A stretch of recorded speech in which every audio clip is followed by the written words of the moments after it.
Estaba de pie en medio del extenso jardin de la villa familiar, donde los farolillos colgaban de las ramas de antiguo roble, iluminando los rostros familiar que charlaban y rayant alegrement. Hoy era el 70 cumpleaños de mi padre.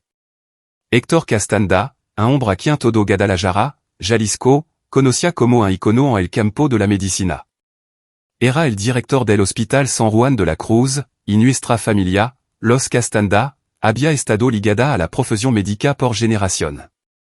Yo, Elias Castanda, de 37 años, era un exitoso neurocirujano que continuaba esa tradición.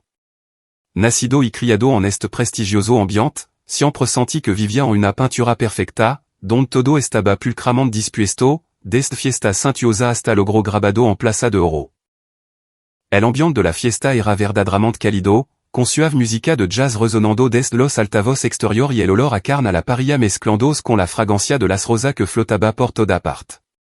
Estaba charlando con alguno invitado, un colga del hospital y una pareja de amigo de mi padre. Me preguntaron sobre mi cirugía más reciente, un complejo caso de tumor cerebral que había manejado con éxito la semana anterior. Sonré, relatando los detalles profesional con modestia. Pero en mi mente, pensaba en Ana, mi hija. La nina de 8 años corría por el césped, jugando con el tío Carlos, mi hermano menor. Carlos siempre había sido su tío querido, con su cálida sonrisa e historia humorística que hacían reír a Ana sin parar. De repente, el teléfono en el bolsillo de mi traje vibró, un zumbido ligero, pero suficiente para interrumpir mi pensamiento. Lo saqué y miré. La pantalla se iluminó con el nombre de Rebecca, mi ex esposa. Mi corazón se oprimió ligeramente. No habíamos divorciado hacia 3 años, pero manteniamo una relación pacífica por el bien de Ana. Rebecca era detective de policía, una mujer fuerte, y las llamadas de ella generalmente no eran para bromear.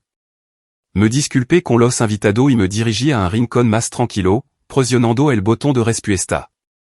Elias, soyo. ¿Está ahí? La voz de Rebecca llegó de inmediato, urgente y lo suficientemente seria como para sobresaltarme. Sin saludos habitual, sin rastro de calidez, solo pura urgencia. Sí, estoy aquí. ¿Qué está pasando? Respondí, tratando de mantener la calma, pero ya sintiendo que algo andaba mal. ¿Dónde está? ¿Dónde está? ¿Dónde está Ana? ¿Qué está haciendo?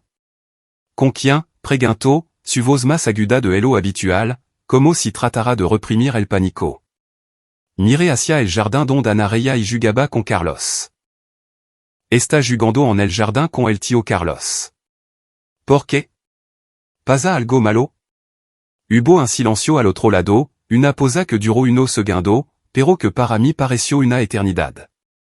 Podía oír la respiración agitada de Rebecca, y eso hizo que se me erizaran los pelos de la nuca. Luego habló, su voz endureciéndose, rápida y cortante. Sácala de ahí ahora mismo, Elias. Ahora mismo. Me quedé helado, mi mano apretando el teléfono con fuerza. ¿Qué? ¿Qué está pasando? Rebecca, ¿de qué está hablando? Rebecca respondió apresuradamente, no pregunt. Solo le va a Ana a casa. Tiene que ver con Carlos. Tiene que ver con Carlos. Mi hermano.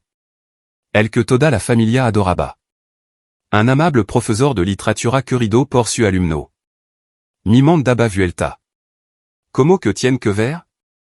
Explicat, Rebecca. No entiendo. Ella repició, su voz más resuelta, confía en mí, Elias. Te lo explicaré cuando leve a nuestra hija a casa. Pero ahora mismo, sácala de ahí. Una oleada de inquietud me invadió como una corriente subterránea. No era del tipo que entra en pánico fácilmente. Todos los días me enfrentaba a cirugía de vida o muerte donde un pequeño error podía costar la vida de un paciente. Pero la voz de Rebecca, y esa seriedad, me impidió ignorarlo. Habíamos discutido muchas veces, pero nunca había usado ese tono. No era ira, sino miedo, un miedo profundo que podía sentir en cada palabra. Está bien, la levaré a casa, susurré, mi voz temblando ligeramente. Pero tiene que explicarme. Colgué, con el corazón martillando en el pecho. El jardin a mi alrededor de repente se sintió sofocante, las risa de todo como un ruido lejano. Caminé rapidement hacia el jardin, tratando de mantener una expression normale. Ana estaba sentada en la hierba sosteniendo una pelota, sonriendo mientras Carlos contaba una historia divertida. Mi hermano, de 34 años, conçu desordenado cabello castano y su sonrisa fácil, estaba sentado a su lado. Se veían tan despreocupado, como tan aveceante. Ana, carino, la lamé, tratando de sonar alegre. Tenemos que irnos a casa ahora. Papa tiene una emergencia. Ella levantó la vista, su grand ojo redondo sorprendido. Pero papa, la fiesta aún no ha terminado. Estoy jugando con el tío Carlos. Carlos me miró, sonriendo. ¿Qué pasa, hermano? ¿Algo urgente? Todos se están divirtiendo. Quedamos un poco más. Tragué saliva, intentando no mostrar mi inquietud. No, de verdad tenemos que irnos. El hospital llamó. Cirugía de emergencia. Menti, pero mi voz era firme. Mi hermano se encogió de hombro, todavía sonriendo. De acuerdo, ten cuidado. Nos vemos la próxima vez, Ana. Tomé la mano de Ana y la levanté. Ella caminó tras de mí, todavía perpleja. Atravesamos el jardin. Traté de evitar las mirada curiosa. Me detuve donde estaban mi padre. Mi padre, Héctor, estaba de pie entre su amigo, sosteniendo una copa de vino, su rostro radiant bajo las luz. Papa, tango que irme temprano, dis-je en voz baja. El hospital llamó. Caso de emergencia. Mi padre enarcó una ceja pero asintió. De acuerdo, el trabajo lama. Cuidat, hijo. Mi madre, Adriana, abrazó a Ana. Le gant bien a casa, carino. Assenti il Hugo levé a Ana al coche. Mientras me sentaba en el asiento del conductor, mi mano temblaba al insertar la lave. Ana se sentó atrás, abrochando el cinturón de seguridad y preguntando, papa, ¿por qué no vamos tan temprano? El tío Carlos estaba contando una buena historia. La miré por el espejo retrovisor, forzando una sonrisa. Papa tiene algo urgente, carino. Manana, papa te contará una historia. El coche se alejó de la villa. La carretera de Guadalajara por la noche estaba silenciosa, con solo las pálidas luz amarilla de la cal. En mi corazón, estaba mitad creyendo, mitad dudando de la advertencia de Rebeca. Carlos era mi hermano, con quien crecí, compartiéndolo todo desde la infancia. ¿Cómo podría haber algo serio que él lo involucrara? Pero la voz de Rebeca me perseguía como una oscura profecía. Sentí que algo grave me esperaba, como una tormenta que se accumula en un cielo despejado. De camino a casa, Ana se sentó en el asiento trasero, su pequeño ojo un brillante de alegría por la fiesta. Pero ahora miraba por la ventana confundida. Papa, ¿por qué no vamos tan temprano? El tío Carlos estaba contando una historia sobre un dragón volador. Quería escuchar el final.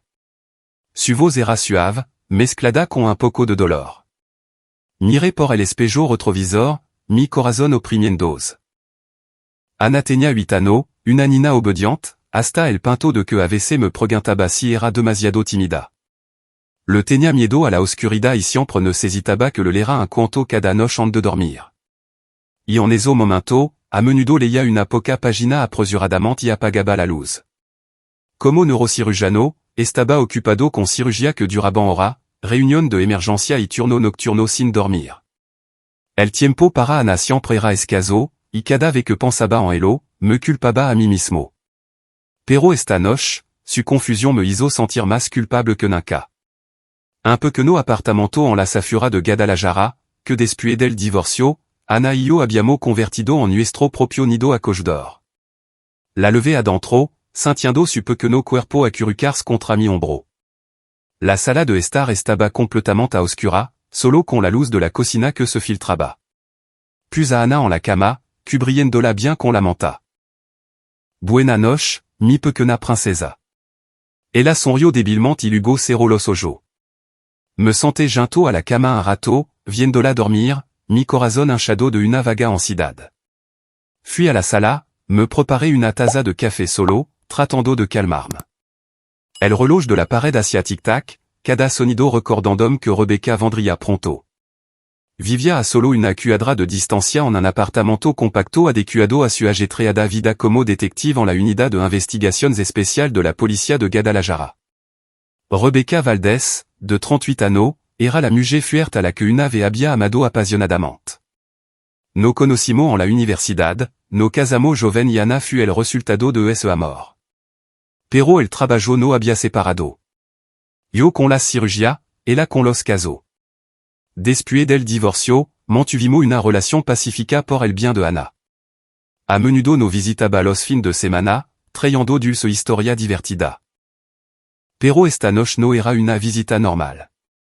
Alrededor de las 9 heures du soir, l'amaron a la puerta, un golpe ligero pero firme. Abrí, y allí estaba Rebecca, su rostro serio bajo la luz del pasillo. En su mano había un grueso expediente, de cubierta gris, que parecía una bomba de tiempo. Elias, dijo en voz baja. Gracias por traer a Ana a casa. Entra, respondí con voz ronca. Nos sentamos uno frente al otro en la mesa del comedor, la atmósfera pesada, como en una sala de interrogatorio. Rebecca colocó el expediente sobre la mesa pero no lo abrió de inmediato. Me miró, su ojo, généralement de un azul claro, ahora oscurecido por la preocupación. ¿Está bien? Parece cansado.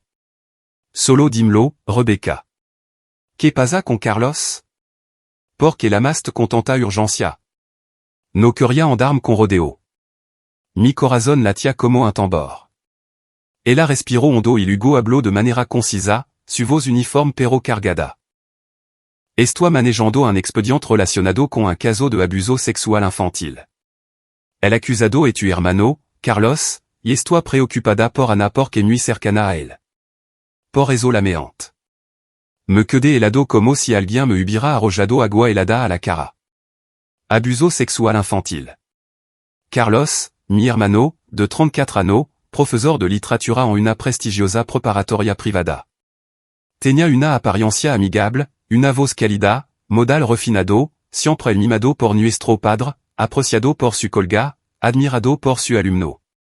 Carlos era el hermano menor, al que todo habían protegido desde la infancia. Lo recordaba contando historia a su alumno, organizando sesión de lectura después de la escuela. ¿Cómo pudo él? No imposible. ¿Está bromeando, Rebecca? Carlos, mi hermano. Debe haber un error. Ella negó con la cabeza, abrió el expediente y me empujó una cuanta página. No hay error, Elias. Este expediente de una víctima, una estudiante de 15 años de su escuela. Acusó a Carlos de acercarse a ella, prepararla y abusar de ella. Declaración, captura de pantalla de mensage, pero el caso es complicado porque la familia de la víctima de repente retiró la denuncia. Sospechó interferencia externa. Mire los papel. Las palabras se veían borrosa bajo la luz, pero el contenido me dejó atónito. El nombre de Carlos se repetía junto con descripción de comportamiento que no pude soportar leer por completo. Pero Ana, es su sobrina. Rebecca me miró directamente a los ojos, su voz más suave. Yo tampoco estoy segura, pero Ana es muy cercana a Carlos, y eso me preocupa. No quiero correr riesgo. Si este expediente es cierto, ya sabe, sería muy peligroso dejar a Ana sola con Carlos. Sentí que la sangre se me subía a la cabeza, el mundo a mi alrededor se volvía borroso. Ana, mi hija, de 8 años, tímida y vulnerable. Recordé las veces que Carlos no visitó, trayendo regalo, jugando con ella. Siempre pensé que era afecto familiar, pero ahora eso recuerdo parecía distorsionado. Oh, Dios, Rebecca. Yo. No sé qué pensar. Carlos es mi hermano. No pudo. Sé que esto es difícil de aceptar, dijo, poniendo su mano sobre la mía, un gesto raro después del divorcio. Pero soy detective, Elias. He visto todo tipo de cosas y no quiero que Ana corra peligro. Déjame investigar más, pero de ahora en adelante, no la dejes estar sola con Carlos. Assenti mécaniquement, pero por dentro era un caos. Nos sentamos en silencio un rato, el reloj haciendo tic-tac como una bomba de explosion lenta. Rebecca compartio alguno de tal mas sobre como se había sospechado de Carlos durant mucho tiempo. Rumor en la escuela, pero nuestro padre siempre lo encubrieron. Héctor Castanda, mi padre, consupodé en el hospital, podia hacer de desaparecer cualquier cosa. Pero ahora se estaba filtrando en mi casa. Rebecca miró hacia el dormitorio, vio a Ana durmiendo profundamente y se fut en silencio. La casa de repente se volvió sofocantemente silenciosa.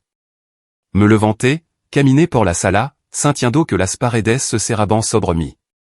El miedo que Rebecca quería que evitara ya no era hipotético. Era real, infiltrandos directamente en esta casa, en mi vida y en la de Ana. Fui a su habitación, viendo a Ana dormir profundamente, su rostro inocente bajo la luz de noche. Le tenía miedo a la oscuridad, pero ¿dónde estaba la verdadera oscuridad? ¿Afura o justo en mi familia? Me senté junto a la cama de Ana, acariciando su cabello. El trabajo me había quitado demasiado tiempo. Turno de noche, cirugía que me mantenía en casa hasta tarde, dejando a Ana sola o con Carlos. Me prometí a mí mismo cambiar. Pero, ¿y ahora qué? Si Carlos realme. No me atreví a pensar más. Esa noche no dormí, tumbado en el sofá, mimando vuelta con imagen de mi hermano, su cálida sonrisa ahora una máscara.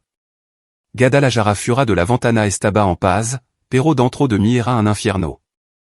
A la mañana siguiente, Ana se despertó y corrió a la cocina con una sonrisa brillante. Papa, hoy quiero pancake. Forcé una sonrisa, le preparé el desayuno, pero mi mano temblaban al voltear los pancakes. Habló de la fiesta de anoche, del tío Carlos, y cada palabra que dijo cortaba como un cuchillo. La abracé más fuerte, prometiendo pasar más tiempo con ella. Pero por dentro, sabía que la conversación con Rebecca había abierto una grieta irreparable. Carlos, mi hermano, ahora era un sospechoso. Ana, mi hija, podría ser una víctima potencial. L'amé al hospital y me tomé un día libre por primera vez en ano. Sentado solo mientras Ana estaba en la escuela, pensé en Rebecca. Me había advertido y se lo agradecía. Pero el dolor seguía ahí. Dolor por la familia, dolor por la verdad.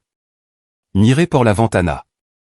El cielo de Guadalajara estaba gris, como señalando que la tormenta que había sentido anoche se acercaba, y tenía que proteger a Ana a toda costa. El tiempo pasó lentamente. Limpié la casa, tratando de hacer algo para olvidar, pero la imagen del expediente me perseguía. Rebecca había dejado una copia, y la hogué, leyendo cada línea. La declaración de la víctima, una chica de 15 años describiendo como Carlos se le acercó, los mensajes comenzando amigable y luego volviéndose perverso. Mi corazón se oprimió. ¿Cómo pudo mi hermano hacer esto? Crecimos juntos, compartimos dormitorio, jugamos a la pelota en el patio trasero. Carlos siempre fut el hermano menor gentil, que lo raba cuando él lo intimidaban. Pero ahora. Ana llegó a casa esa tarde trayendo un dibujo de la escuela, una familia feliz bajo el sol. Para ti, papa, sonrió. La abracé, las lágrimas brotando. Esa noche, le lé un cuento más largo, añadiendo de tal para hacerla feliz. Pero cuando Ana durmió, estaba solo frente al miedo. Me senté allí, acariciando suavemente el suave cabello de mi hija. Su rostro estaba en paz, su párpado bien cerrado, como si sonara con los cuentos de hada que una vez le conté. Pero en mi mente, otra imagen inundaron. No cuento de hada, sino fragmento del pasado, fragmento que ahora, bajo la luz de las palabras de Rebecca, se volvió nítido y aterrador. Cerré los ojos, dejando que los recuerdos me levaran tres años atrás, cuando todo empezó a desmoronarse. Hace 3 años, mi matrimonio con Rebecca se vino abajo. Una vez habíamos sido la pareja perfecta. Yo, un prometedor neurocirujano, y ella, una talentosa detective de policía. Nos conocimos en la universidad, nos enamoramos perdidamente entre sesiones de estudio nocturna y cita apresurada para tomar café. Ana llegó como un regalo inesperado, y pensamos que podíamos equilibrarlo todo, carrera, familia, amor. Pero la realidad fue más dura. Mi trabajo consumía cada vez más mi tiempo. Cirugía que duraba 10 horas, turno de noche sin dormir, l'amada de emergencia a medianoche. Rebecca estaba igual con caso complejo, vigilancia nocturna, informe que entre garandel amanece. Empezamos a discutir, no por celos o traición, sino por el agotamiento acumulado. Siempre está en el hospital, me acusó una vez en una noche de tormenta. ¿Y tu qué? Está persiguiendo a los malos para proteger la ciudad, mientras descuida a la familia que debería priorizar primero, respondí, mi voz lena de cansancio. Ambos estamos salvando gente, Rebecca. Pero, ¿quién nos salvará a nosotros? Al final, decidimos divorciarnos. No porque el amor se hubiera acabado, sino porque no podíamos seguir haciéndonos daño. El tribunal me concedió la custodia de Ana, ya que el trabajo de Rebecca requería más viaje. Ana solo tenía 5 años en ese momento, demasiado joven para entender. Loro durant toda la primera noche que Rebecca se mudó, aferrando a mí y preguntando, ¿a dónde va mamá, papa? Volvra? La abracé, las lágrimas rodando, susurrando, mamá todavía te quiere, pero ahora viviremos separado. Papa te cuidará. Pero en el fondo, sabía que no estaba preparado. El trabajo todavía me absorbía, y Ana se convirtió en parte de mi apretada agenda. Desayuno apresurado, de jarla en la escuela y luego recoger la tarde debido a cirugía prolongada. Después del divorcio, Rebecca todavía visitaba a Ana los fin de semana. El domingo por la tarde, le gaba con bolsa lena de caramelo y juguete, sentando y jugando con ella durant hora. Yo observaba desde le jo, mi corazón una mezcla de gratitud y arrepentimiento. Está bien, me preguntaba cada vez que se iba. Bien, siempre respondía, pero no lo estaba. Ana creció en un mundo donde tuvo que aprender a ser independiente desde muy temprano. Era obediente, pero empecé a notar que no cambió, sonal que en ese momento descarté como normal. Ultimamente, Ana tenía mucho comportamiento extraño. Se sobresaltaba cuando alguien la tocaba, incluso una ligera palmada en el hombro por mi parte. Una manana, la abracé por la espalda para dar los buenos días, y Ana saltó, con los ojos muy abiertos de pánico. ¿Qué pasa? Pregunté, mi voz preocupada. Ella negó con la cabeza, forzando una sonrisa. Nada, papa. Solo estaba sonando despierta. Pero no era solo eso. Ana ya no quería dormir sola. Cada noche, me rogaba que me sentara junto a su cama hasta que estuviera completamente dormida. Y a veces, oía el sonido de ella cerrando la puerta de su dormitorio con la desde dentro, un hábito extraño para una niña de 8 años. Se volvió más silenciosa, ya no reía y jugaba buliciosamente como antes. En la cena, Ana se sentaba en silencio, solo asintiendo cuando lo hacía pregunta, con la mirada perdida en la distancia como si escondiera algo. Le había preguntado un par de veces, ¿pasa algo, Ana? Dímelo a papá, pero ella solo negaba con la cabeza, su voz diminuta. Nada, papa. Y luego las cirugías me arrastraban de nuevo. Un caso de tumor cérébral de emergencia, un patient de un accident de coche. Y rapidamente aparté esa preocupación. Probablement solo está creciendo y volviendo más sensible, me dis-je. El trabajo era la razón, o la excusa, para no indagar más. Pero ahora, sentado junto a su cama esta noche después de las palabras de Rebecca, esos comportamientos se volvieron aterradoramente claro. ¿Podría estar relacionado con Carlos? La Heidi hizo que mi corazón se acelerara salvagement. Recordaba claramente una vez, hace unos meses, durant la cena. Ana estaba juteando con su plato de espagueti, y traté de conversar para sacarla de su caparazón de silencio. ¿Cómo te fue en la escuela hoy, Carino? Se encogió de hombro y de repente soltó, el tío Carlos a menudo viene después de la escuela cuando papá todavía está en el hospital. De tu mi tenedor, levantando la vista. Oh, y a que juga el tío contigo. Ana bajó la mirada, su voz suave. Al principio, el tío juga, li cuanto, ve película conmigo. Pero gradualmente me siento incomoda. Mi corazón se oprimió ligeramente, pero en ese momento pensé que estaba imaginando cosa. Incomoda como, Carino? Dudo y luego dijo, el tío a menudo me acaricia el pelo, me abraza demasiado tiempo, incluso me besa, o me toma de la mano sin soltarla. Yo. No me gusta. Recuerdo haberme dando una palmada en el hombro. El tío Carlos solo está cuidando a su sobrina, Carino. Demasiado sensible. Ana asintió, pero su ojo evitaron los míos. Y entonces sonó el teléfono. El hospital la mandó. Una emergencia. Me puse el abrigo apresuradamente, le di un beso en la frente y salí corriendo por la puerta.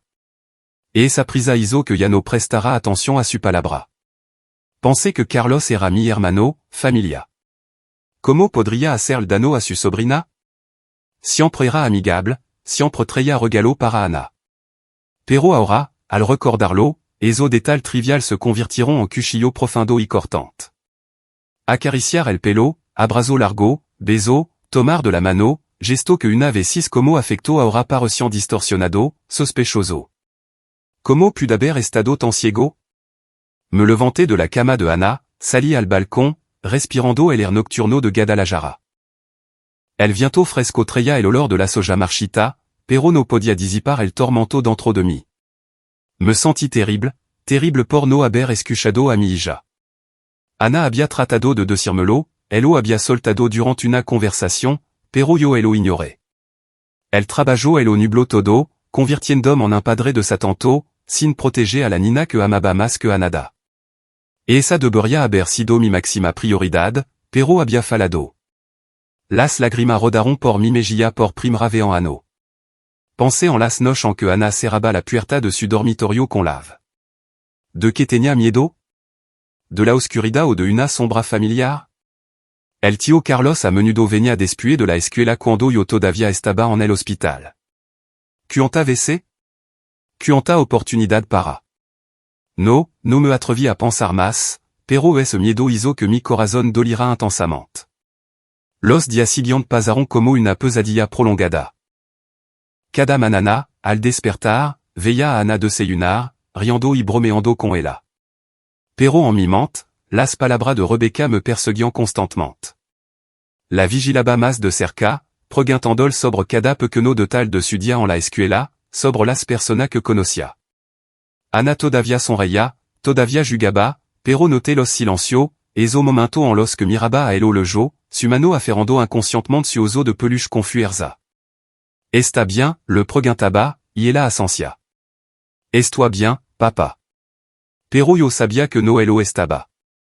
La sospecha sobre Carlos crecía, como un tumor maligno que una vez había extirpado de los pacientes, pero que ahora se extendía dentro de mi propia familia. No contacté a Carlos, evitando cada llamada de mi hermano. Me envió un mensaje de texto preguntando por Ana, pero él sin responder, mi mano temblando sobre la pantalla del teléfono. Mi padre llamaron, preguntando por qué no los había visitado, pero plus excusa sobre estar ocupado. ¿Cómo podía enfrentarlo cuando la sospecha me carcomía? Rebecca llamaba todos los días, actualizándome sobre la investigación, pero dijo que todo estaba estancado. Todavía no nueva prueba, dijo, su voz llena de decepción. Me quedaba despierto hasta tarde, mimando dando vuelta con imagen de Carlos riendo y jugando con Ana, eso abrazo prolongado que ella había mencionado una vez. Me culpé siento de vc. ¿Por qué no me di cuenta antes?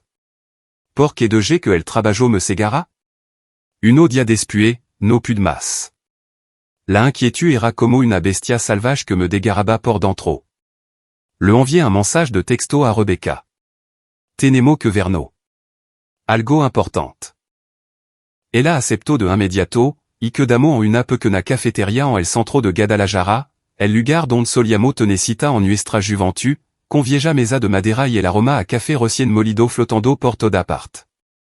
Llegué temprano, sentado en un rincón apartado, mi mano agarrando con fuerza un cappuccino humeante. Mi corazón latía con fuerza como de una cirugía compleja. Le contaría todo, sobre lo que Ana había dicho, su extraño comportamiento. Pero decirlo en voz alta significaba reconocer la verdad, y eso me aterrorizaba. Rebecca llegó a tiempo, entrando en la cafetería con un air cansado pero de detective. Chaqueta de cuero negra, pelo recogido en alto, ojo agudo escaneando el espacio. Se sentó frente a mí, pidiendo un café solo, sin azúcar. ¿Está bien, Elias? Parece que no hs dormido en dia. Assenti, mi vos ronca. No realm, pero necesito decir algo. Il Hugo le conte todo, des los extrano comportamiento de Ana hasta la que solto el o de Carlos. Dijo que el tío a menudo le acaricia el pelo, la abraza demasiado tiempo, la besa, le toma la mano sin soltarla. En ese momento, pensé que solo era Carino. Pero ahora, odio, Rebecca, si eso es. Se quedó el adam mientra escuchaba, su rostro palideciendo bajo la tenue luz amarilla de la cafetería. Su ojo parpadieron, un destello de ira como fuego mezclado con una profunda tristeza. Rebecca agarró su taza de café con fuerza, su nudillo se pusieron blanco. Me senté en silencio, sintiendo que cada palabra que pronunciaba pesaba mucho en el air, como piedra presionando mi pecho. La cafetería a nuestro alrededor estaba bulliciosa, sonido de grano de café moliendos, risa y charla de los clientes. Pero para nosotros, el mundo se redujo a esta mesa de madera y la verdad que se estaba exponiendo. Elias, susurró, su voz temblorosa.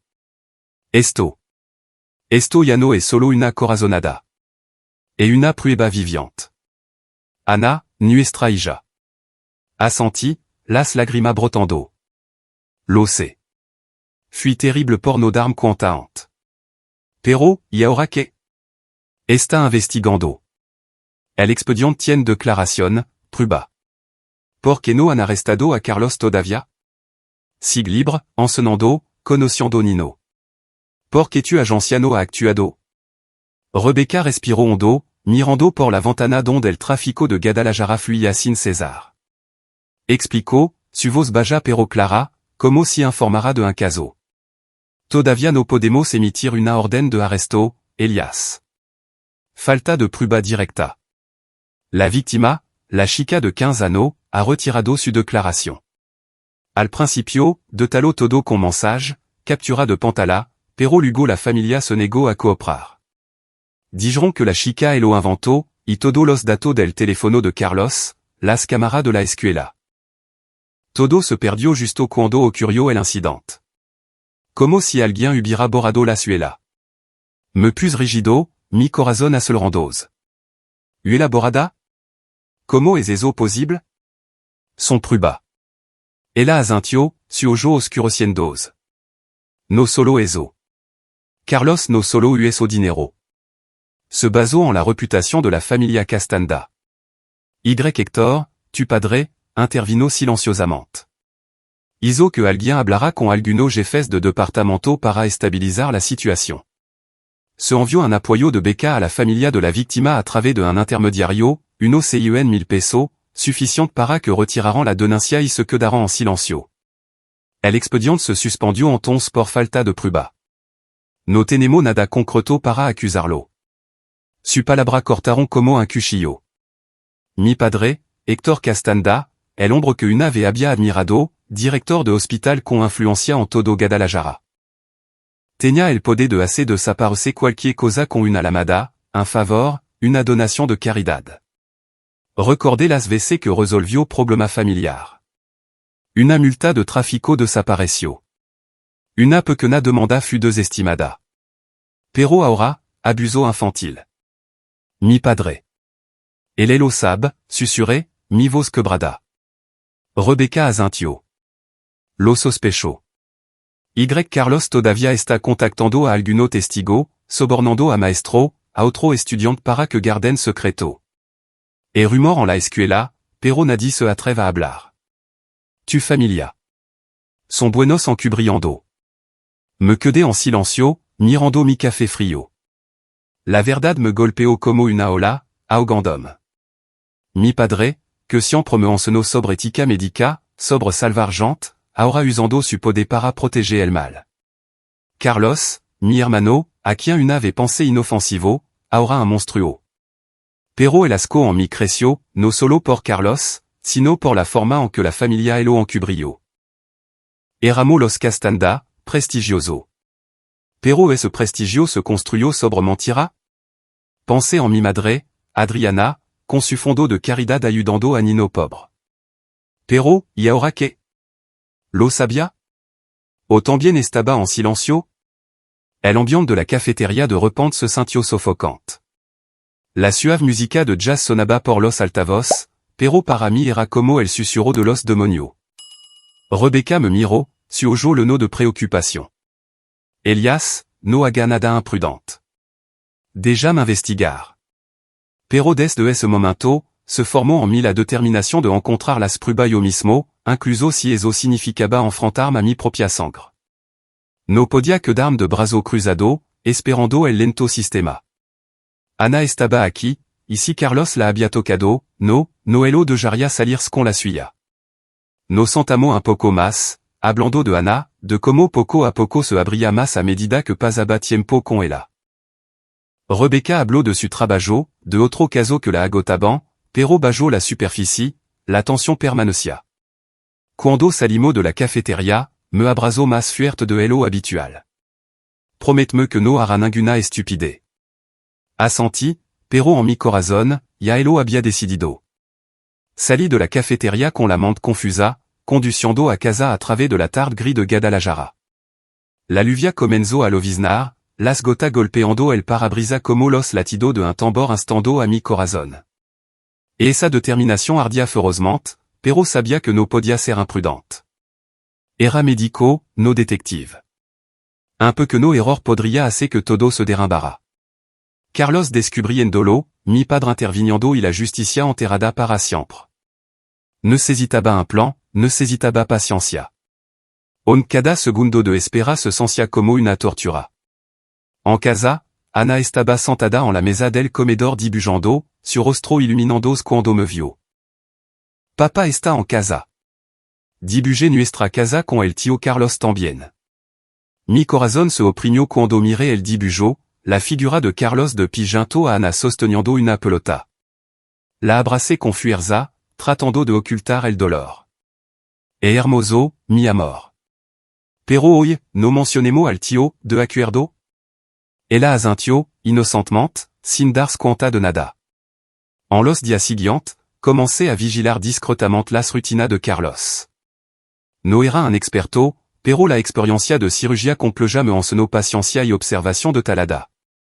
Cada manana, pasaba en coche por la preparatoria donde enseñaba literatura, estacionando en una calle lejana, observando a través de gafas de sol. Carlos siempre le gaba temprano, sonriendo amistosamente a su colga, levando un viejo maltin. Después de la escuela, a menudo se quedaba, organizando club de lectura para estudiantes, esa estudiante con sonrisa de admiración. Annoté su horario. De lune à viernes, enseignando de 8 heures du matin à 3 heures de l'après-midi, AVC réunion tardia. Los fin de semana, asistia a evento escolar o iba a tomar café solo. Lo seguides le jo, mi corazón latiendo con fuerza cada vez que miraba a su alrededor como si sintiera mi mirada. Una vez l'amo, hermano, por qué no nos hemos visto últimamente? ¿Cómo está Ana? Respondí casualmente, solo ocupado, hermanito. Ana está bien, pero mi mano agarró el teléfono con fuerza, el asco creciendo. También seguí su movimiento desde su casa suburbana hasta la escuela a través de las calles familiar de Guadalajara. La casa de Carlos era un regalo de nuestro padre, una pequeña casa de madera en la safura, tranquila, con un jardin lleno de árbol en la parte de atrás. Recordé que mi madre una vez me dio una lave de repuesto. Guárdala por si Carlos la olvida. Ahora, esa lave estaba en mi bolsillo como un arma secreta. Lo planeé meticulosamente. Sin apresurarse a entrar, solo cuando estuviera seguro de que estaría fuera por mucho tiempo. Cada noche me quedaba despierto, mi mente dibujando escenario. Y si me atrapaban? ¿Qué diría? Si encontraba prueba, ¿qué haría? La anticipación me mantenía sin dormir, pero la determinación se hizo más fuerte. Ana era la motivación. Poco a poco estaba más feliz, riendo más a medida que pasaba tiempo con ella, pero la sombra de Carlos todavía persistia. Y entonces llegó la oportunidad. Un viernes por la noche, revisé el horario escolar en el sitio web. Había un evento al air libre, un festival de literatura con Carlos como orador principal. Lo llamé para confirmar, fingiendo que él saludaba. ¿Está ocupado? Estaba pensando en pasar. Se rió por teléfono. Estua en el evento de la escuela hasta tarde. Llegaré a casa muy tarde, hermano. No vemos mañana. Mi corazón nació con fuerza. Era el momento. Esperé hasta las 8 du soir. Cuando Ana estaba profundamente dormida bajo el cuidado de la vecina de confianza. Me puse un abrigo negro, una gorra de béisbol y conduje a la safura. La carretera estaba completamente a oscura, solo los faros brillando fila de roble. Mi corazón latía como un tambor, las manos agarrando el volante con fuerza. ¿Qué está haciendo, Elias? Me pregunté, pero la imagen de Ana cerrando la puerta de su dormitorio con lave me impulsó hacia adelante. Estacioné a una cuadra de la casa de Carlos, caminando el resto del camino. La casa estaba a oscura. Sin luz, sin coche. Se había ido. Mi mano temblaba al insertar la lave de repuesto en la cerradura. La puerta se abrió con un suave crujido, y entré, cerrándola detrás de mí. El air de la casa era familiar. Olor a libro viejo, café y un poco de humedad. Encendí la linterna de mi teléfono, evitando las luces principales para no alertar a los vecinos. Con el corazón palpitante, fui directamente al estudio donde Carlos Correggia trabajó, con un grand escritorio de madera y un ordenador de sobremesa. Me senté en la silla, mi mano tocando el teclado, sintiendo que estaba cometiendo un crimen. Pero no, buscaba justicia. El ordenador no tenía contraseña. Carlos siempre era tan despreocupado. Abrí carpeta, buscando archivo oculto. Mi mano se desplazaron rapidamente, el corazón acelerado, cuando encontré una carpeta profundamente enterrada llamada nota. La abrí, y el mundo se derrumbó. Docena de fotos de estudiantes en la escuela, estudiantes riendo en uniforme, tomada en secreto desde el jo. Luego peor, foto de Ana en nuestro patio trasero, su falda ondeando al viento. Con fecha de hace unos meses, cuando estaba ocupado con una cirugía. Mi corazón se detuvo, la sangre subiendo a la cabeza. No puede ser, susurré, mi mano temblando mientras me desplazaba. Esa foto no era accidental. Angulo cercano, como si la estuviera acosando. Copié todo al USB que había traído. El asco crecía. Luego sis la cámara digital en el escritorio. Saqué la tarjeta de memoria y la inserté en mi portátil. Una comprobación rápida. Série de photos, y luego foto con la misma chica varias veces. Una chica de unos 15 años, pelo castano, sonrisa tímida. Las marcas de tiempo coincidían con la fecha que Rebecca mencionó. El día que la víctima acusó de abuso. Foto en la escuela, en el parque, y peor aún, en lugar privado. Apagué la máquina, las manos me temblaban tanto que casi la dejó caer. Esto era una prueba, vivida, innegable.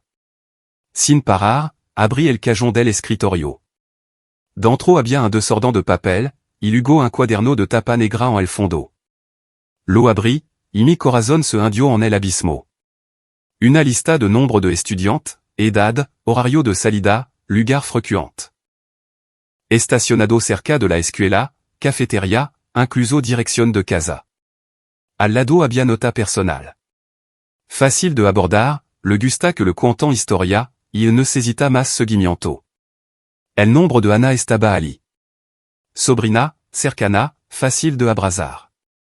Me quedé helado, incapaz de creer lo que tenía ante mí. Emoción de horror y culpa se mezclaron. Horror de que mi hermano fuera un monstruo.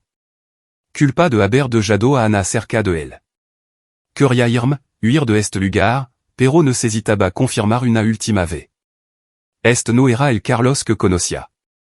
O nunca lo había conocido realmente. Fotografié el cuaderno con mi teléfono, copié más archivo del ordenador. Había reunido suficiente de lo que necesitaba. Foto, tarjeta de memoria, nota. El corazón acelerado, sudor amar. Apagué el ordenador, volví a poner todo como estaba, el cuaderno en el cajón, la cámara en su sitio, las carpetas cerradas, sin dejar rastro. No quería que Carlos sospechara de que Rebecca actuara.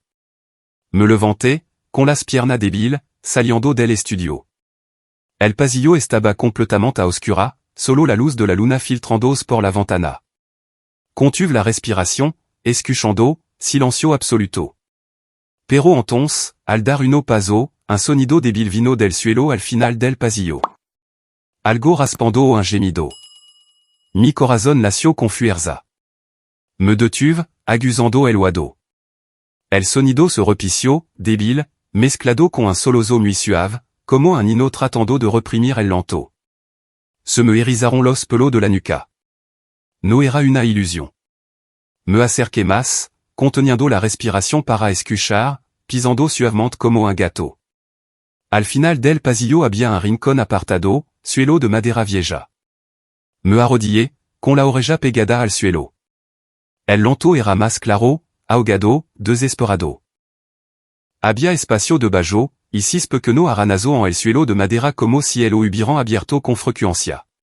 ¿Qué era esto? ¿Una puerta secreta? Mi mano temblaban, levantando la alfombra del suelo, una alfombra vieja que él cubría. Y entonces apareció la puerta secreta del sótano. Tapa de madera con una cerradura suelta. Senti que el corazón me iba a estallar. Abrí la tapa, la bisagra crujió suavemente, y el soloso ahogado resonó desde la oscuridad de abajo. Confirmando mi peor temor, alguien estaba allí abajo.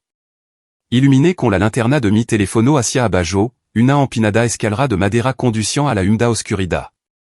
Respiré hondo, descendiendo paso a paso, con las piernas temblando.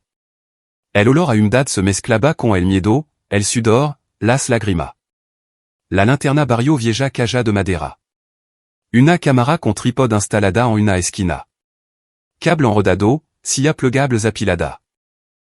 ¿Qué era esto? ¿Una sala de tortura? Luego, en la esquina de la habitación, la luz iluminó a dos ninas menor acurrucadas en el frío suelo de hormigón. Tenant entre 14 y 15 años, la ropa hecha girón, las manos atadas sin apretar con una cuerda, los ojos desorbitados por el horror bajo la repentina luz. Una solo s'abat incontrolablement. La otra susurró, ayuda. Ayúdenos. La escena me dejó atónito, todo mi cuerpo congelado como si estuviera helado. La sangre se me subió a la cabeza, los oídos me zimbaban. Esto no era una película de terror. Esto era real. Doninas encerrada en el sótano de mi hermano. Cámara, cuerda, prueba de crímenes atroces. Todas las pruebas que acababa de reunir ahora parecían redundantes porque mi estaba la cruda verdad. Carlos era real una bestia, un monstruo escondido detrás de una cálida sonrisa. Me arrodillé, mi voz temblorosa. No tengan miedo. Las salvaré.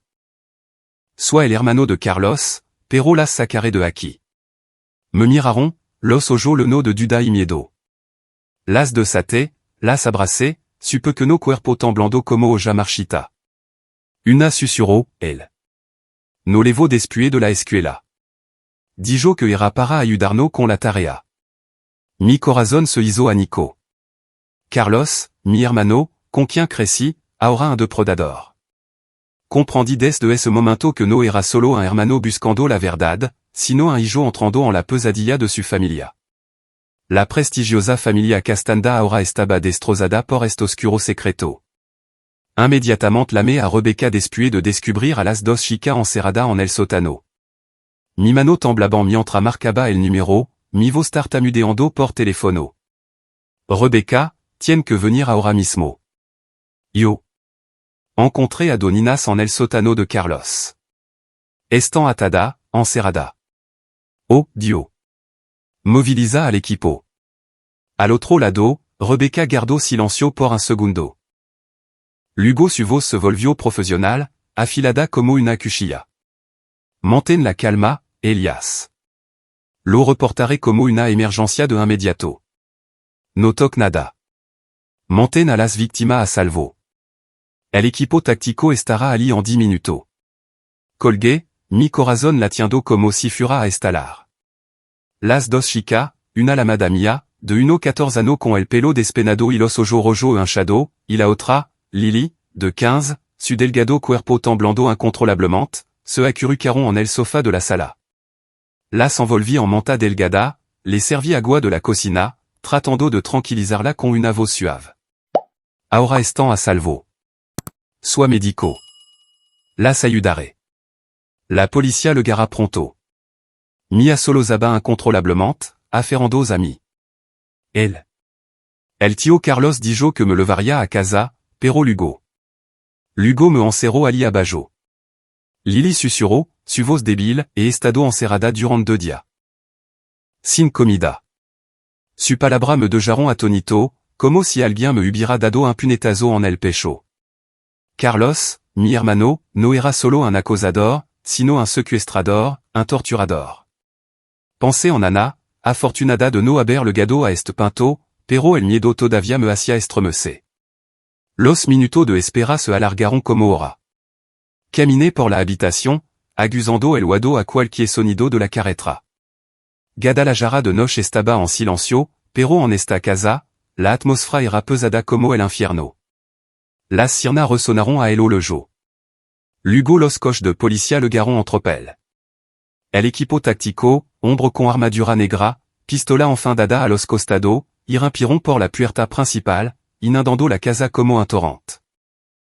Rebecca lidraba el camino, su rostro pálido mientras me miraba a mí y a las dos víctimas. Elias, ¿está bien? ¿Cómo están las chicas? Preguntó rapidamente, y Lugo ordenó, sacant a las víctimas de la zona de peligro. L'amène a una ambulancia. Los oficiales actuaron rapidamente, guiando suavement a Mia y Lili hacia Afura, envolviéndola en manta más cálida, revisando si tenían herida. Estaban temblando pero a salvo. Sin herida grave, solo agotamiento y pánico. Me quedé mirando, con los pies clavados en el suelo, sintiendo que estaba en una película de acción. Pero esto era la realidad, mi propia pesadilla. Rebecca me dio un breve abrazo. Las salvaste. Pero ahora, déjà m'encargarme. Assenti, mi voz ronca. Encontré prueba. Photo, un cuaderno, todo en el estudio. Ella azintio, su ojo brillando con determinación. La casa fut rapidamente acordonada. Se colocó Santa a María alrededor del patio, los reflectores iluminando intensamente. Los técnicos forenses, persona con traje de protección blanco, comenzaron a recolectar prueba. Entraron en el estudio, levando el ordenador, la cámara y el cuaderno de tapa negra que había descubierto. Los guillés. La tarjeta de memoria y la cámara. Photo de las víctimas. El cuaderno tiene una lista. Azintieron, anotando cuidadosamente, fotografiando la escena. El sótano secreto fut registrado a fondo. Cámara, cuerda, caja de madera, todo selado. Rebecca supervisaba, su voz demandó, revisant en busca de huella dactilar, ADN. No se pierdan nada. Me quedé en el patio, el viento nocturno el andom a través de mi abrigo, pero el sudor todavía corría por la tensión. Pensando en Carlos, estaba en el evento de la escuela, llegando a casa tarde. Sospecharia? Miré mi reloj. Eran casi las 11 heures du soir. La anticipación creció, como si esperara que explotara una bomba. De repente, desde el final de la calle, résonnó el rugido de un motor. Un sedan plateado se detuvo bruscamente frente à la puerta. Los faros barrieron el patio lleno de coches de policía. Carlos salió, apestando a alcohol. Podía olerlo desde lejos. Su camisa arrugada, algunos botones desabrochados, el pelo desordenado. Su rostro era una mezcla de confusión e ira, su ojo escaneando la escena. Coche de policía por toda parte, luz intermitente, oficial de guardia. ¿Qué demonio está pasando aquí? Gritó Carlos, su voz arrastrada por la borrachera. Se tambaleó hacia adelante, empujando la puerta. La policía el rodeo de inmediato. Un oficial alto se acercó, con la mano en la pistola. Carlos Castanda, está bajo detención temporal para investigación de detención ilegal y abuso sexual infantil. Por favor, coopere. Carlos se quedó helado por un segundo, con los ojos muy abiertos, y luego reaccionó violentamente. ¿Qué? ¿Están loco? Esta es mi casa. ¿Quién le permitió entrar? Esto es una invención. Me han tendido una trampa, gritó, su voz estridente, el rostro enrojecido por el alcohol y la rabia. Empujó al oficial, tratando de romper la línea policial, gritando, l'amène a mi padre. L'amène à mi abogado. Esta casa emia. Naditienne de Recho a entrar sin una orden judicial. Los oficiales se coordinaron para contenerlo, dos sosteniendo su brazo, uno esposandolo al mismo en el patio. Lucho, pateando, gritando. Sueltam. Se arrepentirant de esto. Mi padre et Héctor Castanda. Hará que pierdan su trabajo. Y entonces, en medio del caos, me vio a mí, su hermano, de pie en el patio, en silencio, sin apartar la vista de él. En ese momento, Carlos se dio cuenta de que yo era quien había llamado a la policía. Su ojos se abriron de par en par, pasando del choc al odio. Tu, Elias. ¿Qué has hecho? Me has traicionado, Gruno desesperado, su voz quebrada, pero su mirada sobre mí, ardiendo de resentimiento, pero a la vez suplicante. Hermano, ayúdame. Esto es un malentendido.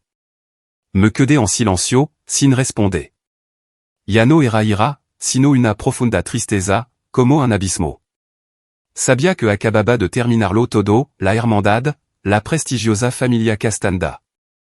Carlos fut metido en el coche de policía, todavía luchando, gritando, te arrepentiras de esto, Elias. Sois tu hermano. El coche se alejó, las sirnas se desvanecieron, dejando el patio en un silencio mortal. Rebecca se acercó y me puso una mano en el hombro. Hiciste lo correcto. Ahora vete a casa. Ana te está esperando. Asentí, pero mi pie se sentia pesado. Conduciendo a casa, la carretera de Guadalajara por la noche se veía borrosa bajo la lluvia. Loré. Lorando por mi hermano, por las víctimas, por Ana, por mí mismo. La pesadilla no había terminado, pero al menos las dos chicas estaban a salvo. Y Carlos, tendría que enfrentarse a la justicia. Llegué a casa a medianoche. La vecina se había ido, dejando a Ana durmiendo profundamente.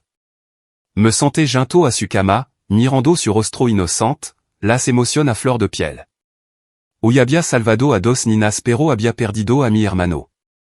Pensando en Carlos en la comisaría, que estaría gritando? Llamando a nuestro padre. ¿Cómo reaccionarían Héctor y Adriana? Sabía que mi padre lo defenderían, usarían su poder, pero esta vez las pruebas eran demasiado clara. Rebecca me envió un mensage, Carlos está bajo custodia. Manana te actualizó. Me tumbé en el sofá, mi mandando vuelta con imagen de el siendo esposado. Desde la infancia, Carlos fut el hermano menor débil. Siempre lo protegí de los maton en la escuela. Y ahora que? Yo era quien elo en pujaba a la cárcel. La tristeza era profunda, pero no me arrepentia por Ana, por las víctimas. A la manana siguiente, el sol de Guadalajara se filtraba por las cortinas, pero no podía disipar la oscuridad de mi corazón. Mientras Ana se sentaba a comer tostada, abrí en secreto mi teléfono, revisando las noticias, y entonces me golpeó como una inundación. La noticia del arresto se extendió rápidamente por Guadalajara. Periódico local, canal de televisión, incluso las redes sociales informaron, prominente profesor de preparatoria arrestado por detención ilegal y abuso infantil. Nombre del sospechoso, Carlos Castanda, hijo del director del Hospital San Juan de la Cruz. El nombre de Castanda se convirtió en el centro de los chismes. Desde cafetería hasta oficina, la gente susurraba sobre la prestigiosa familia médica ahora queda en desgracia. Lo con el corazón oprimido, la imagen de Carlos esposado repitiendo en mi mente. El hospital de mi padre debe estar en caos. Las acciones cayendo, los pacientes en pánico. Pero no me importaba la reputación. Solo pensaba en Mia y Lili, las dos chicas que ahora estaban siendo cuidada, y en Ana, mi hija, a salvo gracias a mi acción. El teléfono sonó, interrumpiendo mi pensamiento. La pantalla mostraba al papa, Héctor Castanda. Mi corazón nació con fuerza, como en de una cirugía crítica. Respiré hondo y respondí. Elias, ¿dónde está? Ven a casa inmediatamente. Tenemos que hablar. La voz de mi padre era gélida, llena de ira. No la voz preocupada por su hijo menor, sino la voz de un hombre protegiendo su imperio. Sabía que esta reunión era inévitable. Me reganaria, trataria de encubrir l'eau. Si, iré de immediato, répondit, mi vos tranquilla, à pesar de la agitation intérieure. Levé à Anna à casa de la vecina, expliquant Dol, papa va haver à la buelo y a la abuela un momento. Portad bien, de acuerdo? Ella azintio, abrazandum. Vuelve pronto, papa. Conduciendo a la villa de mi padre en la zona de Puerta de Hierro, el prospero barrio con grande casa antiga y exuberante jardin verde, senti que mi estado de animo pesaba como el plomo. La carretra familiar ahora estaba en sombre sida, cada curva recordandum recuerdo familiar, fiesta, elogio, pero ahora todo distorsionado. Cuando entré en la casa, el familiar olor a madera pulida y flor fresca me envolvió, pero la atmósfera era fría como una sala de operación. Mi padre, Héctor Castanda, director del Hospital San Juan de la Cruz, estaba de pie en medio de la sala. El hombre de 70 años, todavía alto e imponente con el pelo blanco plateado, pero su rostro enrojecido de rabia. Levaba un traje gris, su mano agarrando un periódico. Seguramente el articuló sobre Carlos. Mi madre, Adriana Castanda, de 67 años, presidenta de la Fundación San Juan de la Cruz, estaba sentada en el sofá de cuero, con la espalda recta, las manos entrelazadas, una postura de alguien que intenta mantener la compostura sin gritar. Levaba un vestido largo azul claro, su joya brillando, pero su ojo estaba frío, sin rastro de calidez. Sientat, Elias, dijo mi padre, su voz como una orden. Me senté en la silla de enfrente, con el corazón palpitante, esperando la tormenta. Héctor no esperó. Se lanzó directamente. ¿Qué HS es chaud?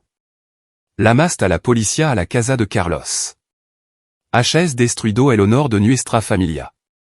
Esto podría haberse manejado internamente. Hablamos con el abogado, con la víctima. Arreglarlo en silencio. Y ahora que?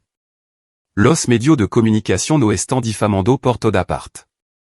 El hospital está sufriendo enorme pérdida. Los accionistas laman sin parar, los pacientes cancelan cita. ¿En qué estaba pensando? Su voz resonó en la habitación, el rostro rojo, la mano golpeando la mesa de madera con un ruido sordo. Me senté en silencio, mirándolo. El hombre que siempre puso el honor y el nombre de la familia primero, por encima de la verdad. No preguntó por las víctimas, no preguntó que había hecho Carlos, solo se preocupó por la gracia y el honor. Mi madre no interrumpió a su marido, pero su ojo era frío y distante, como si mirara a un extraño. Cuando me volví hacia ella, solo negó lentamente con la cabeza. Una señal de profunda decepción. No por los crímenes de Carlos, sino por mi traicionando a la familia. Elias, era el mayor, dijo, su voz baja pero aguda. Debería proteger a tu hermano. Protegernos a nosotros. Ahora, ¿qué HS es chaud? Dejar que la policía entre en la casa. Dejar que la prensa no destroce. Podríamos haber ayudado a Carlos. Enviarlo a terapia. Encubrirlo todo. Pero tu. Elegiste ponerte del lado de los extraños. Su palabra cortaron como un cuchillo. Pero me di cuenta de que a mamá y a papa solo les importaba Carlos, la imagen de familia perfecta. No me defendí, solo me senté en silencio mirando a mi padre, las dos personas que una vez había respetado, ahora extraño. Mi corazón dolió intensamente, pero no por el regano, sino por la dura verdad. Eligieron encubrir crimen en lugar de enfrentarlo. En mi mente destelaron recuerdo de la infancia como una vieja película rebobinandosa. Recordé los días de verano en Guadalajara cuando Carlos y yo jugábamos a la pelota en el patio trasero de la villa. Carlos siempre fue elogiado y mimado por nuestro padre. Hizo un dibujo feo, mamá el amo hermoso. Rompió la televisión, papa solo se rió. Los niños todavía son pequeños. Yo, el mayor, siempre soporté una disciplina estricta. Una mala nota en una asignatura, papa me reganaba durant hora. Me pelé en la escuela para proteger a Carlos, mamá me culpó, tiene que dar el ejemplo. Siempre tenía que ceder por ver el hermano mayor. Sacrificar por tu hermano. Las veces que Carlos me quitaba mi juguete, los padres de Sian, déjà que tu hermano el otanga, y yo. Es favoritismo fu como una cicatriz suppurante a lo largo de los años, creciendo a través de la adolescencia. Cuando estudié medicina, luchando dia y noche, Carlos eligió enseñar literatura. Y los padres todavía lo elogiaban por tener un alma artística. Ahora, incluso con la verdad clara, Carlos una bestia encerrando Nino en el sótano, mi padre todavía defendiant ciegamente a su hijo menor. No veillant su crimen, solo veillant malentendido, solo queriant encubrir para preservar la reputación. Me senté allí escuchando a mi padre. Papa continuaba despotricando sobre las pérdidas del hospital. Mamá lamentando el impacto en el fondo de caridad.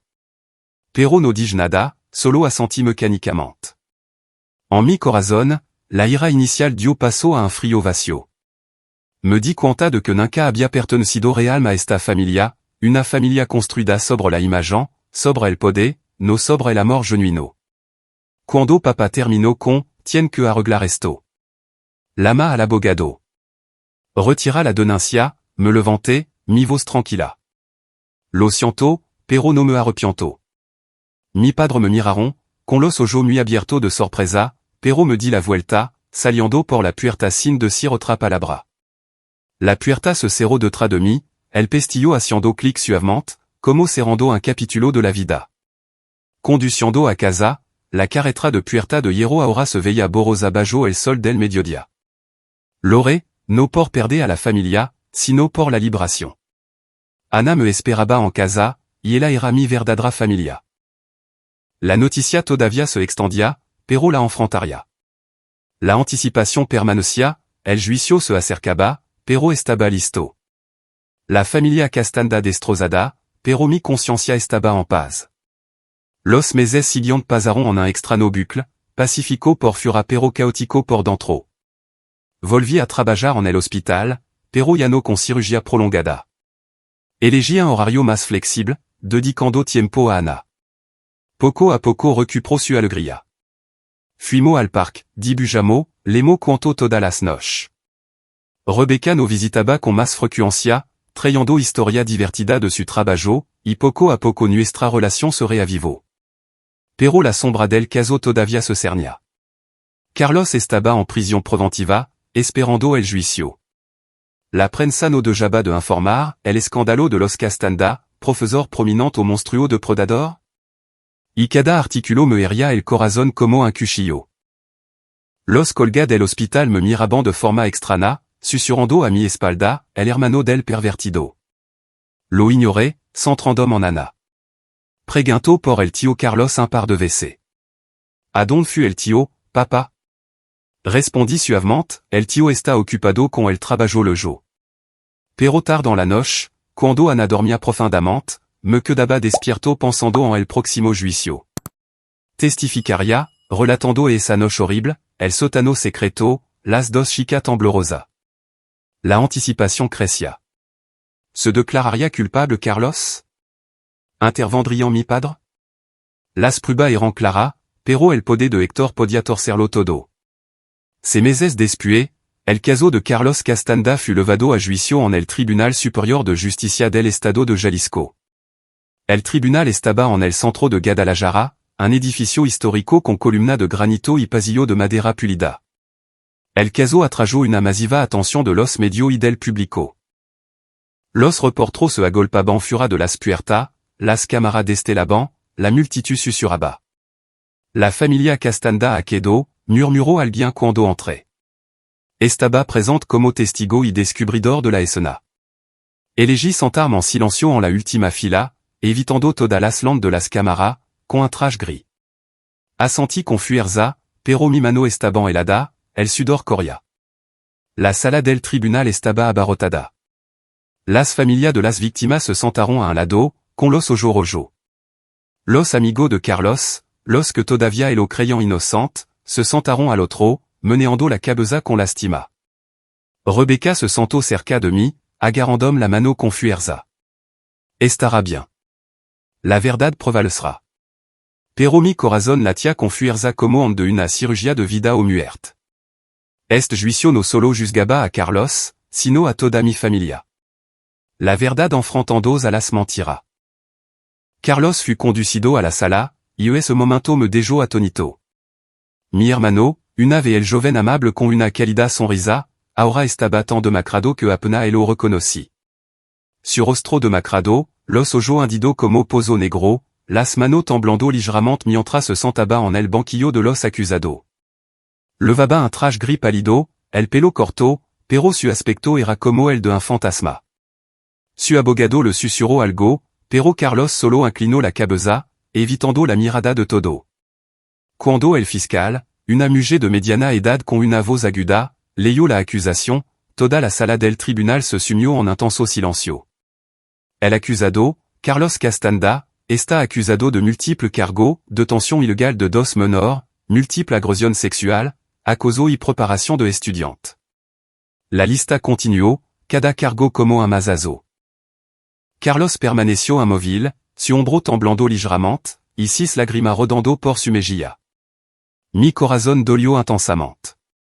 A pesar del asco, seguía siendo mi hermano. El público murmuró, monstruo, susurró alguien. La atmósfera de la sala del tribunal era sofocante, como una ola a presión a punto de explotar. El juicio duró varios días, cada día como una pesadilla. Además de las dos víctimas rescatadas, Mia y Lily, ahora más sana pero con voz temblorosa al testificar, otra tres chicas también subiront al estrado. Eran exalumnas de Carlos, chica de 14 a 16 años con rostro juvenil, los ojo rojo bajo las luz del tribunal. Una chica llamada Sara relató, su voz ahogada, el profesor Carlos me siguió después de la escuela, me envió mensage de texto tard dans la noche, me obligó a reunir ma sola. Dijo que era un secreto especial. La sala del tribunal estaba en silencio sepulcral, soloso débil. La segunda chica, Emma, describió abrazo prolongado, beso robado. Tenía miedo, pero el profesor dijo que si él lo contaba, me expulsarían.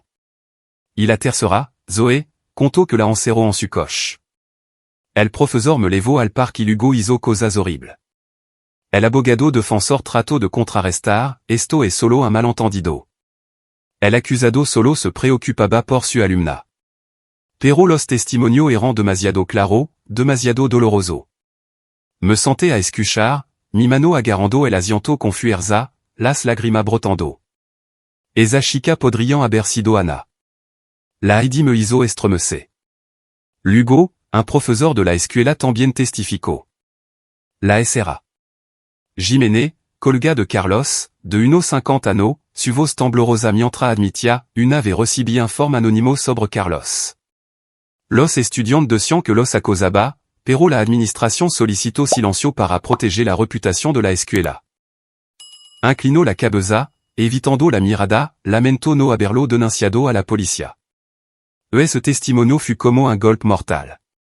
No solo para Carlos, sino para todo el sistema de encubrimiento. Con las pruebas presentadas foto del ordenador, las entradas del cuaderno, video de la cámara del sótano, ADN que coincidía con el de las víctimas, todos los argumentos de la defensa se derrumbaron. El fiscal declaró, esto no fue un accidente, sino un sistema de crimen planificado. La sala del tribunal murmuró, los reporteros garabateando furiosamente. Y a nadie dudaba de la culpabilidad de Carlos. Inclinó la cabeza, los hombros temblando como si aceptara su destino. Héctor y Adriana estaban presentes en la primera fila como estatua de piedra. Mi padre se sentó erguido, su rostro palideciendo bajo las luz, las manos temblando sobre las rodillas. Él, que siempre lo controlaba todo, ahora impotente. Mi madre se inclinó, la mirada vacía, las manos agarrando un pañuelo con fuerza. Evitaron mirarme, tratando como el que había traicionado a la familia. Ni una mirada, ni una palabra. Me senté en la parte de atrás mirándolo. Desde mi corazón, una mezcla de lástima y asco. Todavía vinieron, todavía se defendieron con silencio, pero la verdad estaba expuesta. Cuando me llamaron a testificar, subí al estrado, mi voz tranquila mientras relataba esa noche. Entré en la casa de mi hermano, encontré el sótano, rescaté a las dos chicas. El abogado defensor intentó atacar, le guardar encore a tu hermano. Negué con la cabeza. No, pero elegí la verdad. La sala del tribunal quedó en silencio, y volví a mi asiento, con el corazón palpitante. La anticipation alcanzó su punto máximo. El veredicto estaba por llegar. Cuando se anunció el veredicto 32 años de prisión, sin posibilidad de libertad condicional durant los primeros 20 años, y registro obligatorio de por vida como delincuente sexual toda la sala del tribunal murmuró. El juez leyó con voz uniforme, pero cada palabra fut como un mazo. El acusado abusó de la confianza, causando un daño permanente a las víctimas. Carlos se derrumbó, su hombro sacudido por los solozos, su abogado ayudándolo a levantarse. Las familias de las víctimas se abrazaron y lloraron. El público susurró. En cuanto a mí, solo cerré los ojos, exhalando pesadamente, sintiendo tanto liberación como tristeza. Liberación porque Carlos ya no podría hacer daño a nadie.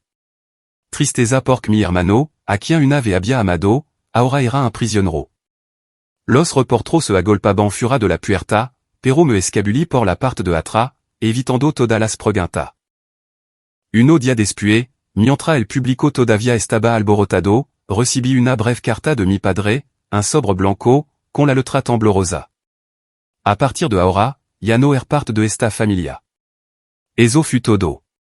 Sin explicación, sin saludo. Mi madre no dijo nada, solo envió una caja de cartón por correo. Dentro estaban toda mi foto y recuerdo que había dejado en su casa. Foto de la infancia, insignia médica, incluso el coche de juguete que le di a Carlos. Abrí la caja, miré los objetos, mi corazón vacío. Mi padre me había desheredado, cortando todo contacto, eliminandome del testamento, de la historia familiar.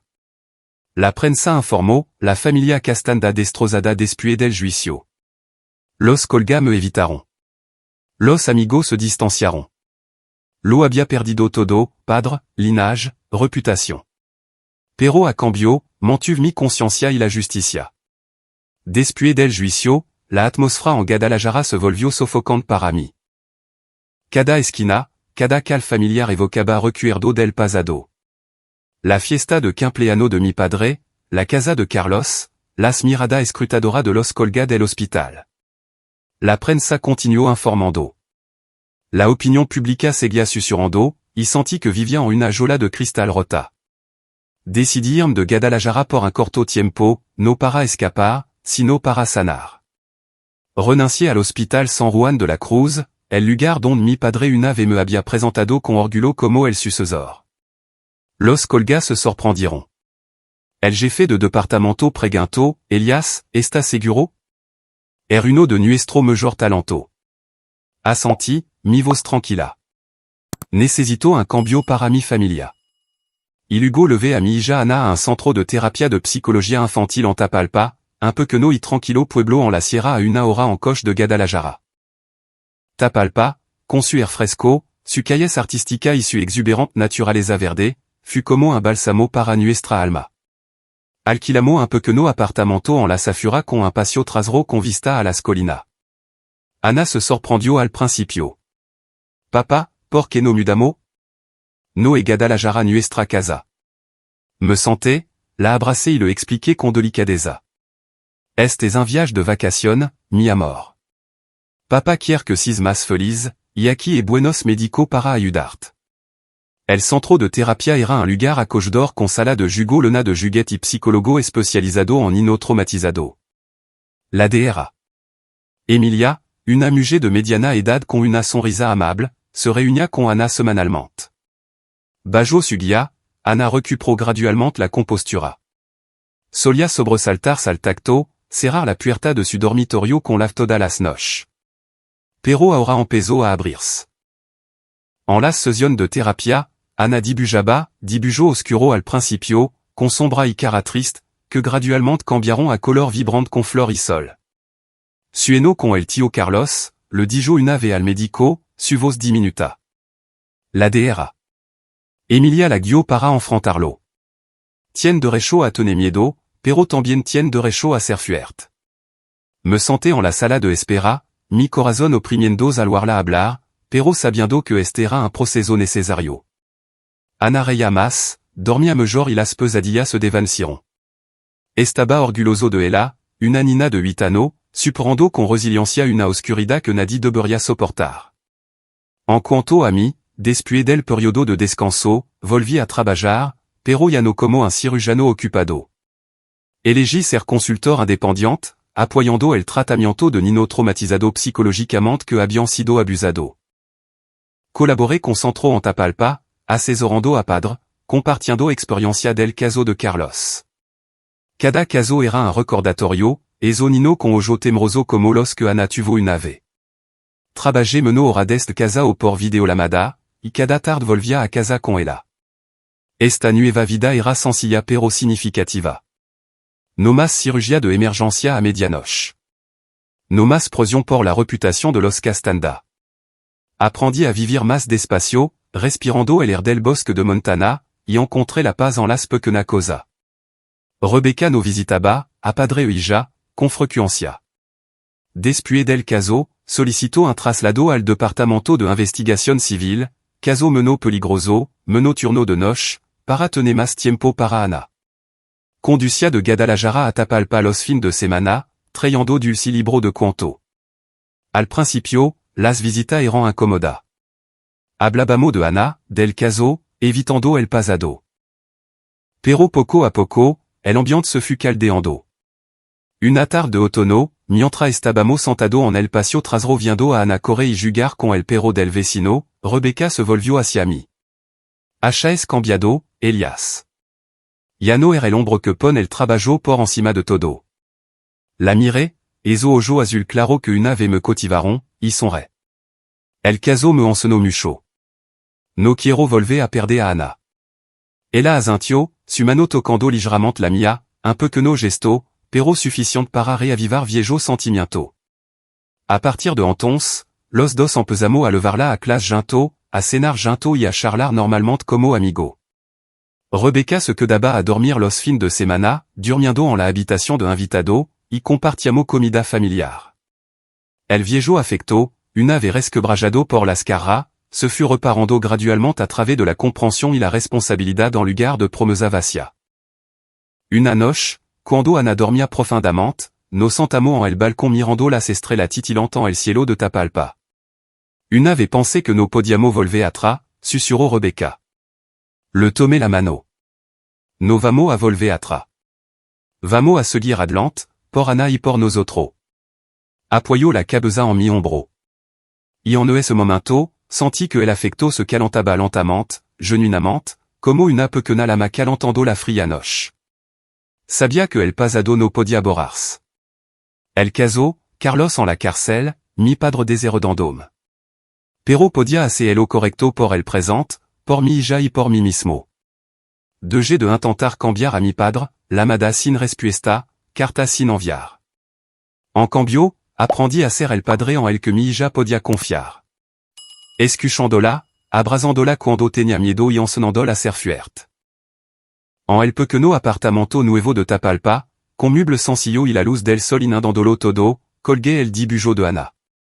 Tres personas en un jardin soleado. Yo, Ana y Rebecca tomado de la mano y sonriendo. Mirándolo cada manana, elle lo entendí. No necesitaba volver al pasado glorioso con cirugía de renombre. Después de todo, lo que necesitaba era una vida verdaderamente pacífica. Por las tardes, nos sentábamos junto al lago, con la brisa fresca soplando, y le susurraba a Rebecca, gracias por estar a mi lado. Ella sonrió. Gracias por cambiar. Ana corrió hacia nosotros, abrazándonos a ambos, quiero más a mamá y a papá. Mi corazón se calentó y el viejo dolor se desvaneció gradualmente. La nueva vida, no perfecta, pero real. El suspense y el drama del pasado dieron paso a la paz, y sup que este era el final merecido. Después de todo, entiendo que la justicia no es enemiga de los lazos familiar, sino una prueba cruel para ver quién se atreve real a amar de la manera correcta. Entiendo que a veces la acción más justa es también la que no deja más aislado. Pero es mejor perder a los seres queridos por la verdad que mantenerlo a través del engano. Como padre, me doy cuenta profundamente de que los niños no necesitan padre perfecto. Solo necesitan padre que se atrevan a protegerlo, que se atrevan a ponerse del lado de lo correcto, incluso si tiene un costo. Ana no necesita un médico famoso como padre. Necesita un padre que la escuche y la proteja. La historia de Elias me recuerda que la verdad nunca es cómoda, pero es el único camino que leva a la gente a la libertad. Desde el confinamiento de la gracia y la reputación, sois libre en Tapalpa. Libre para amar, para vivir authentiquement. A aquello que han sufrido un trauma, quiero decir que no se quedan en silencio. No lo ocultan. Porque el silencio de una persona puede permitir que el mal viva otra vida. Lo he visto a través de mi trabajo. Las víctimas calan, los perpetradores continuan. Hablen como el hizo Ana. Y al final, entiendo que lo más preciado no es la fama o el poder, sino la paz que proviene de vivir fiel a la propia conciencia. En Tapalpa, con mi nueva familia, estoy en paz. No rico, pero con la conciencia tranquila. Eso es el tesoro. Esa reflexión las escribo en mi diario, las comparto en mi enseñanza. La vida me enseñó a través del dolor, pero estoy agradecido. La paz a legado y vivo plenamente.